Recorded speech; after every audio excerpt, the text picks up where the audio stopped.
All right, let's go. Number 10. The Acrocorinth Prison. In 1902, excavators from the Greek Archaeological Society cutting into the upper citadel of ancient Corinth uncovered a series of rock-cut chambers beneath the Acrocorinth fortress that appeared on no known architectural plan. The team's initial assumption was storage, perhaps a granary, or a weapons cache buried beneath centuries of accumulated rubble. That assumption did not survive contact with what they found inside. Iron ring bolts had been driven into the walls at intervals, and the floors sloped inward toward a central drain. These were not storerooms. Something suffocating and deliberate had been designed into the very geometry of the stone. The Acrocorinth fortress itself had dominated the landscape above Corinth since at least the 7th century BC, an imposing citadel perched nearly 575 meters above sea level, controlling one of the most strategically vital trade corridors in the ancient Mediterranean world. Whoever held Acrocorinth held Corinth, and whoever held Corinth held the isthmus between mainland Greece and the Peloponnese. Every conquering power, from the Macedonians to the Romans, had understood this. The fortress had passed through dozens of hands over 1,000 years of conflict, and each occupying force had found uses for the subterranean spaces that their predecessors had carved. What troubled the 1902 excavation team was the relationship between the chambers and the water table. The deepest cell sat approximately 4 meters below the citadel floor, and on one side of that chamber, the rock face was perpetually damp, weeping groundwater in the warmer months. This was not a flaw in the construction. The ancient builders had clearly understood the geology of the site. The drainage channels ran in a direction that would have controlled, but not eliminated, the flooding, meaning the lowest cell would have been wet, cold, and perpetually rank during certain seasons. Conditions that ancient Greek sources suggest were associated not with neglect, but with intention. Disarticulated skeletal remains belonging to multiple individuals were recovered from that lowest level during subsequent excavations in the 1960s, when the Greek Archaeological Society returned to the site with more systematic methods. The Greek travel writer Pausanias, writing his description of Greece in the 2nd century AD, referenced a place of confinement at Corinth without elaborating on its nature, a restraint that historians have since found notable. Ancient authors who visited sites of routine judicial function described them plainly. The ones they declined to describe in detail were usually the ones that required no embellishment. Pausanias wrote that Corinth punished its enemies with stone. He did not mention that sometimes the stone punished them with water. The chambers at Acrocorinth are accessible today, and conservation teams work the site seasonally. None of them, according to the site's own published maintenance records, schedule work in the lowest chamber alone. Number 9. The Eretria Prison, Euboea. In 1896, Swiss archaeologist Paul Girard completed excavations in the ancient Greek city of Eretria on the island of Euboea and filed a report with the Swiss School of Archaeology describing a structure he could not easily categorize. It sat in the Agora district, where civic buildings had no business being this desolate, this sunken, this deliberately sealed from the light. The entrance was narrow enough to require a person to turn sideways to enter. There were no windows. There was no second exit. Girard, a careful and methodical scholar, used the word sinister in his field notes, then crossed it out and replaced it with anomalous. The ancient Greeks had a specific word for a place of confinement, desmoterion, meaning literally a place of binding. Plato's dialogue, Phaedo, which describes the final hours of Socrates, contains a detailed account of the Athenian desmoterion, its layout, its atmosphere, the way light entered at certain hours. Scholars had long theorized that similar structures existed in other major Greek cities, but physical evidence was scarce. The Eretria structure that Girard uncovered matched the Platonic description in its key architectural features. The single entrance, the sunken floor, the absence of any feature that would suggest comfort or even basic habitability. It was, structurally, a place designed for one purpose. The Swiss school returned to Eretria between 1964 and 1980, conducting more extensive excavations that confirm the building's 5th and 4th century BC, dating through ceramic analysis of material sealed beneath the floor. What the later excavations also revealed, more clearly than Gerard's initial work had documented, was the graffiti. Scratched into the walls at various heights were names, symbols, and sequences of tally marks. Some of those sequences were long, very long. The marks were grouped in sets, which suggested deliberate counting rather than idle scratching. But what was being counted, days, fellow prisoners, or something else entirely, remains an open question in the epigraphic literature. No published study has been willing to commit to a definitive interpretation of the tally marks. The Swiss school's epigraphic reports note them, describe them, and decline to explain them. The names scratched alongside the tallies are in some cases legible as Greek personal names, ordinary names belonging to ordinary people, the kind of names that appeared on market receipts and temple dedications across the ancient world. Here they were carved into a prison wall in the dark. The contrast between the mundane familiarity of the names and the claustrophobic context in which they were left is one of the more quietly harrowing details in the archaeological record of ancient Greek civic life. When you scratch tally marks into a prison wall, you are measuring something. When the count climbs past 100, past 150, past 200, what exactly are you counting down to? Number 8. The Philippi prison, Macedonia. When archaeologists from the École Française d'Athènes began systematic excavation of the Roman Forum at Philippi in Macedonia in 1914, they were working one of the most historically layered sites in the eastern Mediterranean, a city founded by Philip II of Macedon in 356 BC that had later become a Roman colony. And then, in the 1st century AD, one of the earliest sites of Christian community in Europe. The excavation continued in phases through 1938 and resumed in the 1970s, yielding temples, colonnades, and public monuments. It also yielded, beneath the eastern portico of the Forum, a vaulted underground chamber that local tradition had identified for centuries as a place where prisoners had been held and left. The chamber measured approximately 4.9 meters by 3.6 meters, its ceiling arched in Roman brick, its floor cut from the bedrock below the Forum's foundation level. Iron staples had been set into the floor at intervals consistent with the anchoring of leg restraints, and a shallow drainage channel ran along the eastern wall. The New Testament account in Acts 16:23 and 16:24 describes imprisonment at Philippi during the 1st century AD. And while the specific chamber the text refers to cannot be identified with certainty, the physical evidence of the Forum chamber confirms that systematic confinement was practiced at this site during precisely the period the text describes. This is one of the few cases in which an ancient literary source and an archaeological site speak to each other directly. What makes the Philippi chamber particularly oppressive is the soot. Torch smoke had accumulated on the ceiling vault over what stratigraphic analysis confirmed was multiple centuries of use, and the distribution of that soot is not uniform.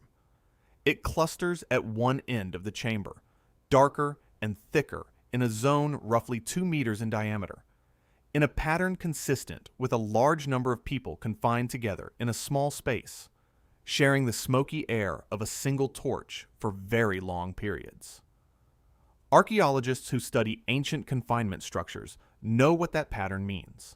It is the physical signature of overcrowding. The soot layers have been dated to the 1st through 3rd centuries AD, placing their formation squarely within the Roman imperial period when Philippi functioned as a provincial administrative center. Finds from the chamber floor include ceramic fragments, corroded iron hardware, and traces of organic material consistent with sustained human habitation under unhygienic conditions.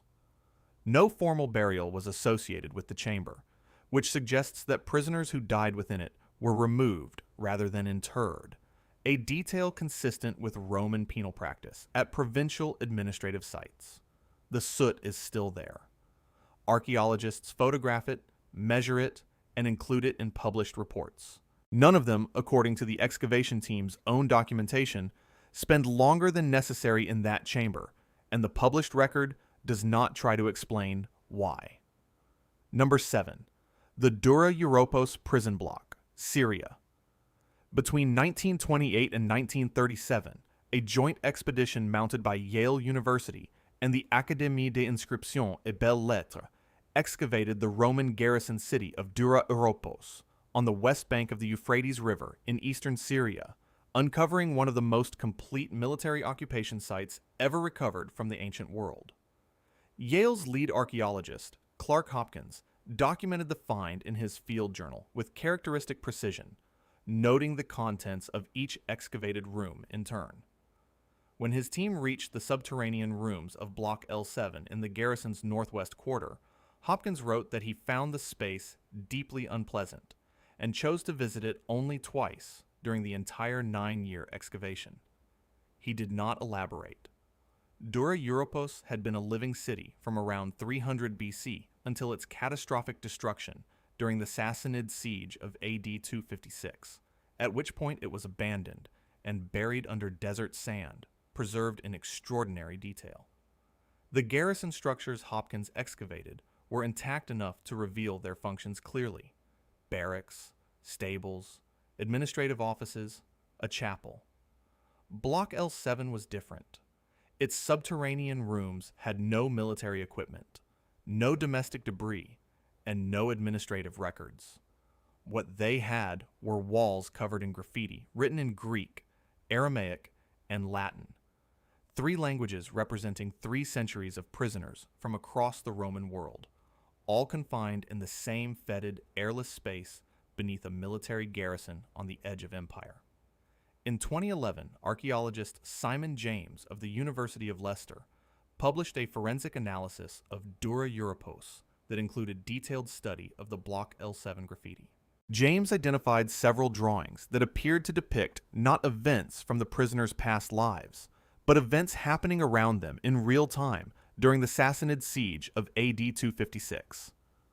Among the collapsed tunnel systems adjacent to Block L7, James's team recovered the skeletal remains of 19 individuals, Roman soldiers killed during the siege's underground assault. The implication is stark. Prisoners in Block L7 could hear the tunneling. They drew what they heard. They knew what it meant. The graffiti in Block L7 includes countdown numerals and crude illustrations that James's analysis characterizes as representations of the siege operations progressing above and around the cells. Crude they may be, but they are also, in context, among the most primordial records of human dread ever recovered from an archaeological site. These were people with no means of escape and no illusions about their situation, and they spent their final hours scratching documentation into stone walls because there was nothing else left to do. What does a person draw on a wall when they can hear the earth moving above them and know precisely what it means? Number 6. The Chaeronea War Prison, Boeotia. In August of 338 BC, Philip II of Macedon destroyed the allied armies of Athens and Thebes at the Battle of Chaeronea in central Boeotia, ending Greek political independence and changing the Mediterranean world permanently. The battle lasted a single afternoon. The aftermath lasted considerably longer. Archaeological surveys conducted by the Boeotian Ephorate of Antiquities across multiple field seasons between 1994 and 2003 identified a series of rock-cut enclosures on the southern slope of the Chaeronea Acropolis, cut directly into the bedrock with no roofing evidence and no structures associated with routine civic or military function. Their dating, confirmed by associated ceramic analysis, places their use in the immediate post-battle period. Philip had taken thousands of prisoners from the shattered Greek forces. Ancient sources, including Plutarch's Life of Demosthenes, document the mass captivity that followed Chaeronea, but they describe it in the abstract language of political consequence rather than physical detail. What the Boeotian survey revealed was the physical infrastructure of that captivity. Open-air enclosures cut from rock with no provision for shade, no evidence of water storage or distribution systems, and no architectural features suggesting any intention of long-term survival for the people held within them. The enclosures were not prisons in the conventional sense. They were holding pens designed for a Greek August. August on the Boeotian plain is brutal. Temperatures regularly exceed 38 degrees Celsius in the open air, and the rock surfaces cut for the enclosures, oriented to receive direct sun for most of the day, would have absorbed and radiated that heat continuously. Skeletal assemblages recovered from contexts associated with the enclosures show bone density patterns consistent with acute dehydration and heat stress, perimortem markers that forensic anthropologists associate with death from exposure rather than violence. The design of the enclosures was not accidental. The absence of shade, the open orientation, the lack of water infrastructure, these were choices made by people who understood what a Greek August would do. The Boeotian Ephorites' published survey reports describe the enclosures in measured academic language, noting their typological unusualness and their probable association with post-battle captive management. Probable is a word archaeologists use when the evidence points clearly in one direction, but the conclusion is uncomfortable enough to require qualification. The bone evidence, the architectural evidence, and the historical context all speak the same language. Greek military captivity after a major defeat was not designed for comfort, but Chaeronea appears to represent something more calculated than the usual brutality of ancient warfare. Philip of Macedon did not need walls to keep his prisoners. He used the sun, and the Boeotian survey confirmed that the sun was enough. Number 5. The Masada cells, Judean desert. Between 1963 and 1965, Israeli archaeologist Yigael Yadin led one of the most ambitious excavations in the history of Near Eastern archaeology, deploying thousands of volunteers across the isolated plateau of Masada, 450 meters above the surface of the Dead Sea in the Judean desert. The excavation produced extraordinary results. Herod's northern palace, intact storerooms holding food from the 1st century AD, a Byzantine church, a synagogue, and skeletal remains of 28 individuals in the southern casemate wall. Yadin published his findings across multiple volumes. He devoted fewer than 3 pages to the small sealed chambers in the western casemate wall, and he never returned to excavate them further. The Masada Plateau is one of the most inhospitable environments in the Middle East.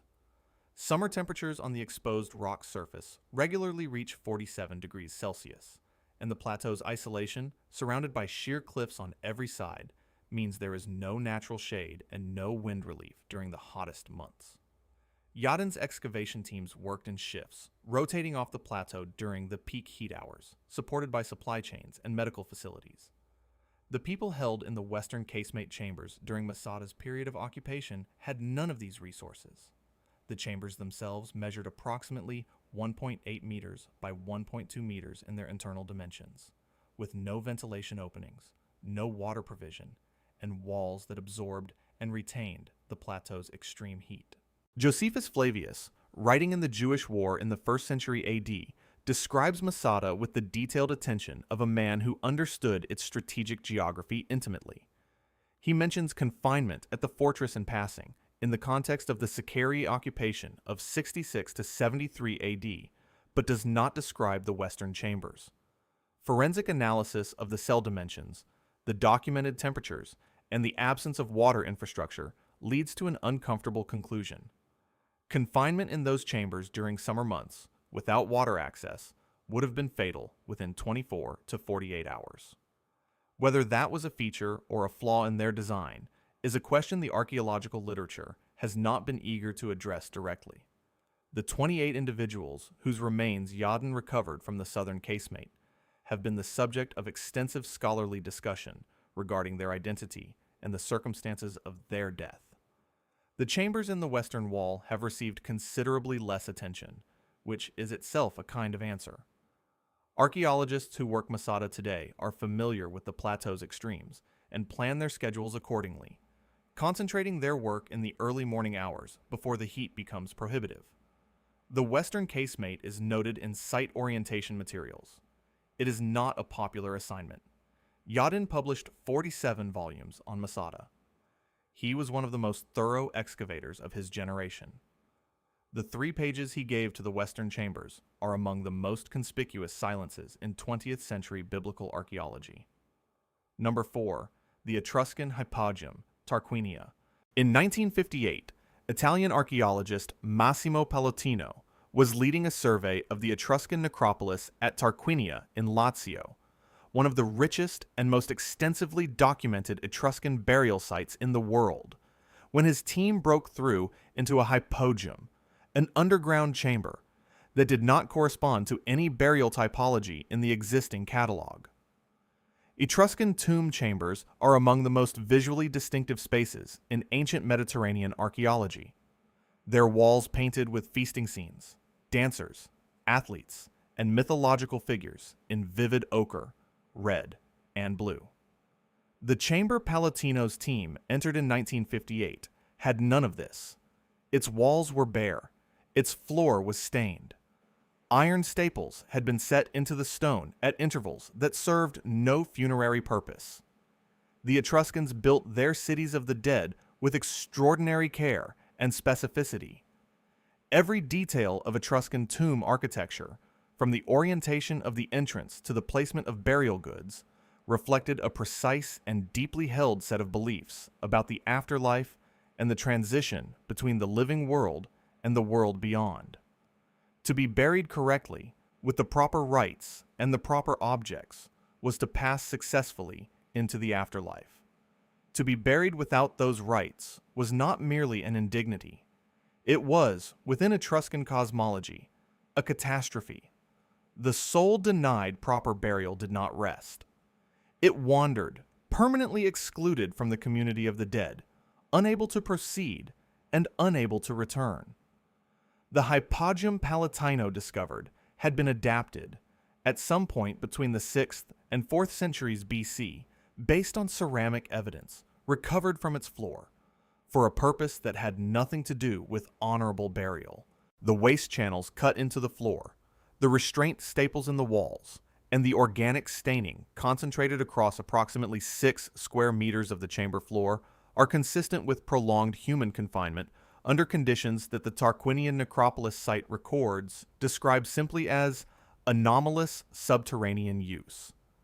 The people held in that chamber were denied not only freedom, but, within the terms of the culture that imprisoned them, any possibility of a proper death.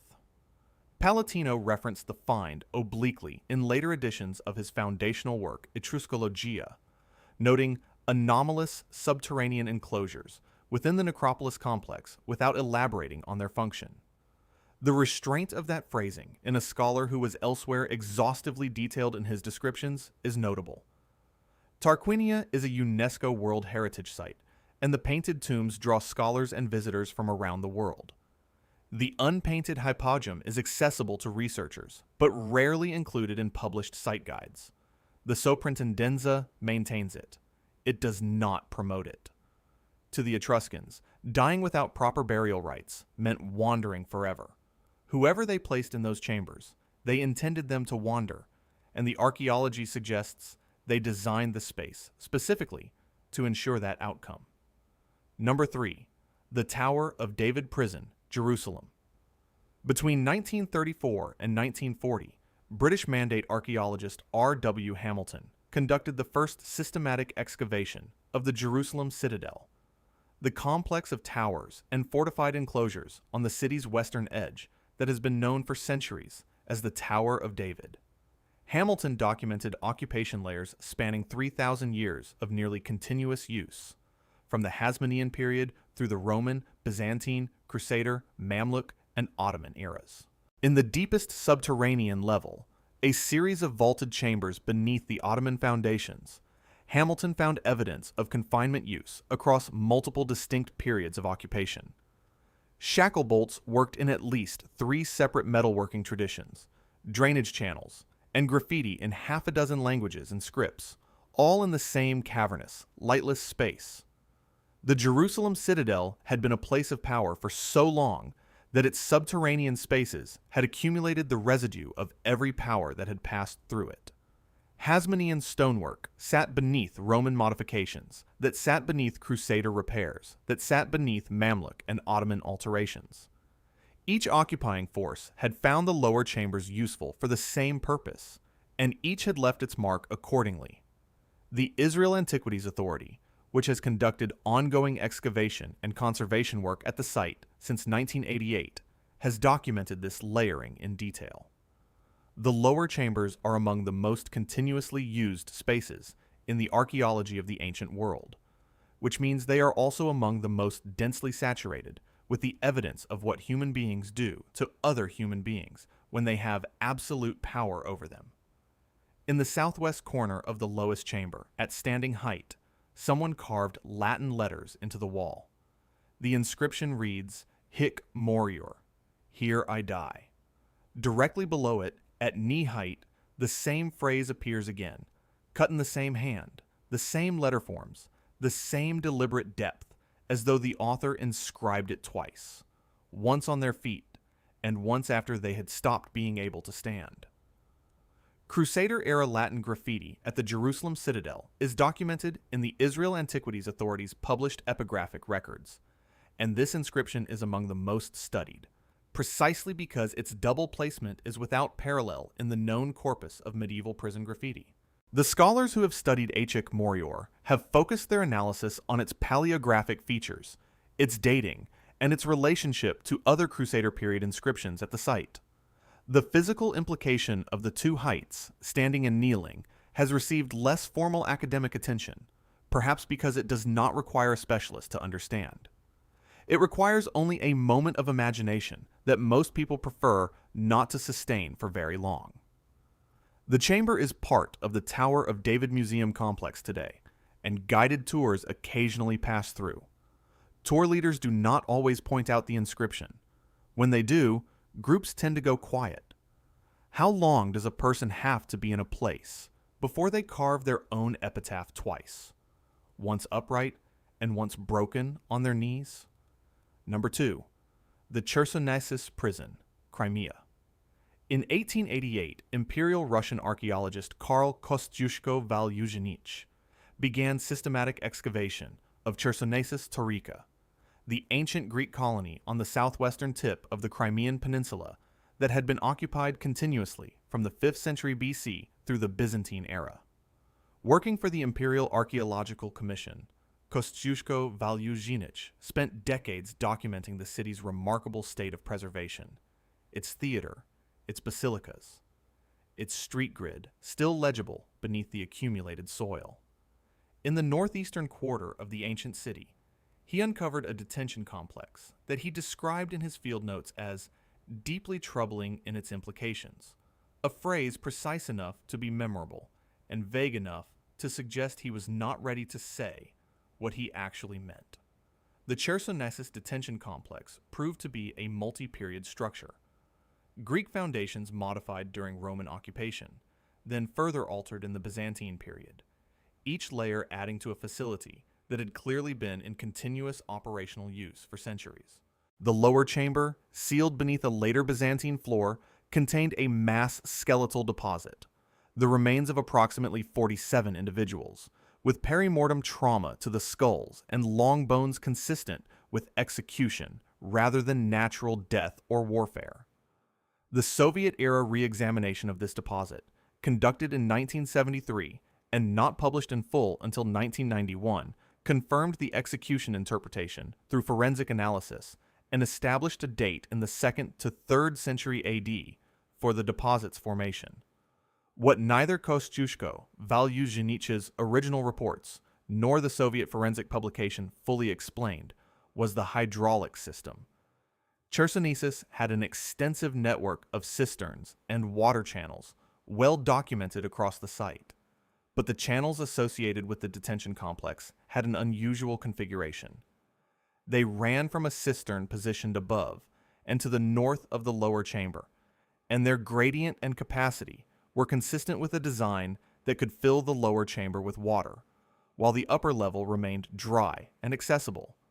No parallel for this configuration exists in any other known Greek, Roman, or Byzantine penal architecture. No ancient source mentions it. Its purpose has never been formally established in the published literature. The 1973 Soviet forensic team identified the hydraulic system, noted it in their internal records, and sealed the lower chamber. They then waited 18 years before publishing their findings, a delay that their 1991 publication attributes to administrative circumstances without further elaboration. Administrative circumstances is a phrase that Soviet-era archaeologists used in a variety of situations, and scholars working with the Chersonesus archives have noted that the 1973 team's full-field notes have never been made publicly available, remaining in institutional storage in Sevastopol. The cistern that fed the flooding channel is still intact. The lower chamber is still sealed. And the gap between what the 1973 team found and what they chose to say about it remains, like the chamber itself, closed to examination. Number 1. The Mamertine Prison, Rome. At the foot of the Capitoline Hill in Rome, cut directly into the volcanic tufa rock no later than the 7th century BC, sits the oldest continuously documented place of deliberate human suffering in the Western world. The Mamertine prison, known in Roman antiquity as the Carcer Tullianum, is not a ruin in the conventional sense. It is intact. Its lower chamber, the Tullianum, sits 6.5 meters below the level of the Roman Forum, accessible through a circular hole in the floor of the upper chamber, approximately 60 centimeters in diameter. The hole is original. It was not a drain, not a ventilation shaft, not an architectural accident. It was the only way in and the only way out, and it was designed to be exactly that. The ancient sources that document the Mamertine do not require interpretation. They are specific, named, and corroborated. The historian Sallust records that Jugurtha, king of Numidia, was placed in the Tullianum in 104 BC after his capture and died there by starvation. Plutarch's Life of Caesar records that Vercingetorix, the Gaulish leader who had held Rome's legions at bay for years, was imprisoned in the Tullianum after Caesar's Gallic triumph and executed there in 46 BC, 6 years after his capture. Cicero himself, in his speeches against Catiline, describes the execution of the Catilinarian conspirators in the Tullianum in 63 BC. These are not marginal figures mentioned in obscure texts. They are among the most documented individuals in ancient history, and their final hours share a location that is still physically present and visitable today. The lower chamber measures approximately 4.3 meters in diameter. It has no windows. In antiquity, it had no light source, no sanitation, and no water provision other than what guards chose to lower through the entry hole. The temperature in the Tullianum remains constant across seasons, cold and damp, fed by groundwater seeping through the tufa walls. An excavation and conservation campaign conducted by the Soprintendenza Speciale di Roma between 2015 and 2016 confirmed the presence of human bone fragments, corroded iron shackle components, and organic waste material in stratified deposits dating to the Republican period. These are the physical remnants of the people who were lowered into that hole and did not come out. The 2015 to 2016 excavation report contains an addendum that has no equivalent in standard Italian archaeological publishing. It documents that 4 members of the excavation team working in the lower chamber requested removal from the site, reporting acute anxiety, nausea, and in one case, a dissociative episode. The addendum, included in the Soprintendenza's published report, recommends that no team member work in the lower chamber for more than 90 consecutive minutes, and that solo work in the space is prohibited. Trained professionals, experienced field archaeologists. And the recommendation stands in the published record as institutional fact. Jugurtha of Numidia was lowered into that hole and starved to death. Vercingetorix, who had made Rome bleed for years, was strangled there after 6 years of waiting in the dark. The hole is still open. The darkness is the same darkness it has always been, the same cold, the same damp, the same absolute absence of light that the greatest enemies of Rome experienced as their last reality. Archaeologists who have worked the site do not dispute what they felt in the Tullianum. The Soprintendenza did not dispute it either. They simply wrote it down, added it to the official record, and recommended that no one be left alone in there. Some places accumulate what has happened in them. The Mamertine has had 2,700 years to accumulate, and the stone has forgotten nothing. If you want to see more videos like this, click the video on screen now and make sure to subscribe.